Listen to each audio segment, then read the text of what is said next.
Computer बाबा ने लोकतंत्र बचाओ यात्रा निकाली, जहां ग्राम बरौली में यात्रा का जोरदार स्वागत किया गया, जहां बाबा ने भाजपा और सिलावट पर जमकर निशाना साधा। बता दें कि सांवेर विधानसभा क्षेत्र में उपचुनाव होने को हैं। ऐसे में भाजपा व कांग्रेस दोनों ही दल शक्ति प्रदर्शन कर रहे हैं। वहीं पूर्व राज्य मंत्री दर्जा प्राप्त कंप्यूटर बाबा ने वाहनों की कतार के साथ संतों को लेकर प्रदेश के सभी उपचुनाव वाली विधानसभा क्षेत्र में लोकतंत्र बचाओ यात्रा निकाल रहे हैं। इस क्रम में बाबा का काफिला सोमवार को सांवेर के बरौली गांव पहुंचा, जहां कांग्रेसी नेताओं सहित कई लोगों ने उनका जोरदार स्वागत किया। आयोजन के दौरान कंप्यूटर बाबा भाजपा और तुलसी सिलावट पर जमकर बरसे और कहा कि लोकतंत्र के गद्दार ज्योतिरादित्य सिंधिया और तुलसीराम सिलावट ने आम जनता का वोट उनसे बिना पूछे करोड़ों रुपए में बेच दिया है। ऐसे में इन्हें सबक सिखाने की अब बारी है ही है। कंप्यूटर बाबा ने और भी कई मुद्दों पर बीजेपी को जमकर निशाने पर लिया। आयोजन के दौरान बरौली गांव के चौराहे पर दिलावर पटेल, प्रेम सिंह मान साहब, जाकिर पटेल, बबलू पटेल सहित कई कांग्रेसी लोग मौजूद रहे। बताएं आज क्या आयोजन था यहाँ पर और क्या करेंगे? कंप्यूटर बाबा का आवेदन था यहाँ पे गद्दारों के खिलाफ। बाबा ने अच्छा मतलब जो है करा है, सब गद्दार बोला है और मिलावट राम को यहाँ से हरवाना है, ये सब बातें बोली बाबा ने।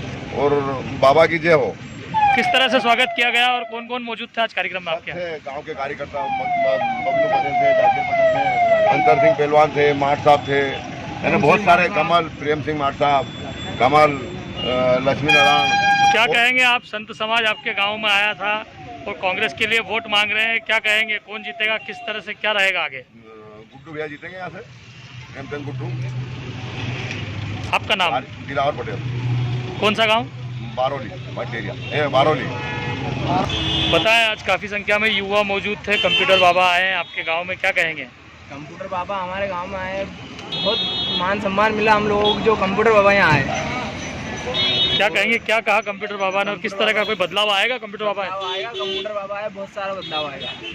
कौन कौन से गाँव के लोग आए हैं, कहाँ कहाँ से? यहाँ पंचडेरिया, बारोली, मकरखेड़ा, नोदिया, हलवासा।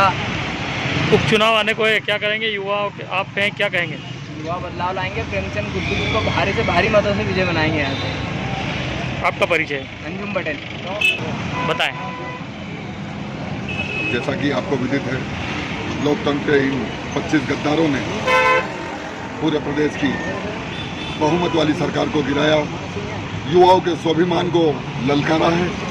जैसा कि कमलनाथ जी ने आश्वस्त किया था कि युवाओं के लिए करोड़ों रोजगार के अवसर पैदा होंगे, ऐसी चलती हुई सरकार को गिराया।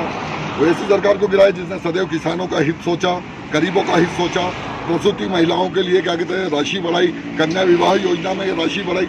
ऐसी योजना करने वाले मुख्यमंत्री को अगर ये बिकाऊ लोग गिरा देते हैं तो मुझे लगता है कि ये लोकतंत्र की कठोर हत्या है और ऐसे हत्यारों को युवा तगड़ी करारी जवाब देगा, करारा तमाचा देगा और इनको धूल चटाएगा। आपका परिचय? मैं सिरसिया पालिया ब्लॉक अध्यक्ष कांग्रेस रहते हैं, उसका संविधान की रक्षा करना हमारा कर्तव्य है, लोकतंत्र की रक्षा करना हमारा कर्तव्य। पर जिस ढंग से इन 25 गद्दारों ने और मारीच मामा शिवराज ने हमारे लोकतंत्र की हत्या कर दी और हमारे संविधान को खतरे में डाल दिया। शिवराज मुख्यमंत्री जनता का नहीं है, इन 25 गद्दारों का मुख्यमंत्री है। जब से शिवराज सरकार आई है तब से कोरोना महामारी का अपार फैल गया है, जिससे कई लोगों की मौत हो गई। हमारा सोयाबीन खत्म हो गया, पानी ने त्राही त्राही कर दिया। जिस देश का राजा खराब होता है, जिस देश का राजा दुष्ट होता है, जिस देश का राजा मक्कार होता है, उस देश की प्रजा को ये सब चीज़ों का सहना पड़ता है। वहाँ घनघोर दुख होता है। उसका कारण यही है, उस देश का राजा, हमारे प्रदेश का राजा मारीच मामा शिवराज जो जिस ढंग से कोरोना महामारी को ध्यान में न रखते हुए और इन्होंने अपनी सरकार बनाई है, जनता की सरकार को बाहर करके और खुद अपने गद्दारों के मिलकर के सरकार बनाई। पूरा संत समाज, मध्य प्रदेश की जनता, जनार्दन, मतदाता सब इनका विरोध करते हैं और उपचुनाव में आने वाले में कोई सिलावट नहीं, मिलावट खोर को। अब हमें सिलावट इसी नहीं कहेंगे, मिलावट हो गई है, क्योंकि करोड़ों रुपए इन्होंने लिए हैं तो मिलावट कर दी है इन्होंने। शिवराज के साथ। इसलिए अवैध उत्खनन पहले भी 15 साल खूब हुआ, 15 महीने भर इसलिए रुका कि कमलनाथ सरकार ने जबरदस्त घेराबंदी की, हजारों मशीन पकड़ी, होने नहीं दिया। ये शिवराज दिल में ला गए, इनका पूरा परिवार अवैध खनन मां नर्मदा के सीना छलनी करने के लिए लगा है, इनकी पार्टी के लोग लगे हैं।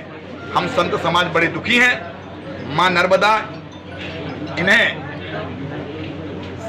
समय आने पे उपचुनाव में इनको बताएगी, क्योंकि उसका आशीर्वाद जिस ढंग से जनता जनार्दन लेती है, पर इन्होंने आशीर्वाद के बजाय मां नर्मदा का सीना छलनी किया है।